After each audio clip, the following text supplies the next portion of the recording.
Teknoloji Festivalimizin paydaşları,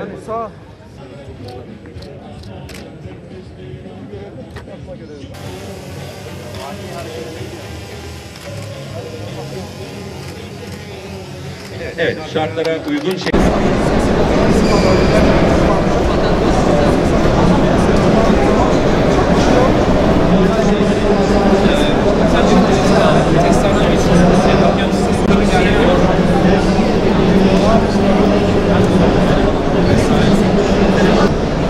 sunum tanıtlarda gösterdiği sistem markanın kullandığı bir sistem var. Ülkenin gerçekleştirildiği bir sistem.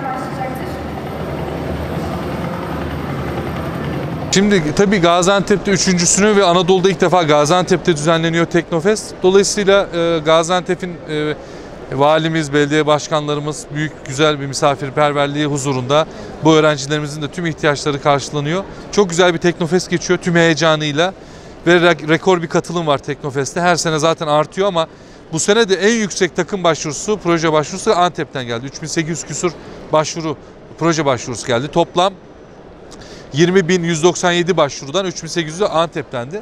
Dolayısıyla güzel bir heyecan yarattı Teknofest Gaziantep'te. İnşallah burada kalıcı izler de bırakacak. Ülkemizi, gençlerimizi bilime, teknolojiye, bu ülkenin milli ve özgün şekilde bağımsızlığını koruması için geleceği adına güzel projelerin en temel yapı taşı oldu Teknofest. Bu gençlerimiz bu projeleri ilerletecekler ve ileriye taşıyacaklar. Buradaki projeler ürünlere dönüşecek ve ülkede katma değer oluşmasına katkı sunacak. Bu anlamda çok güzel bir zemin oldu Gaziantep.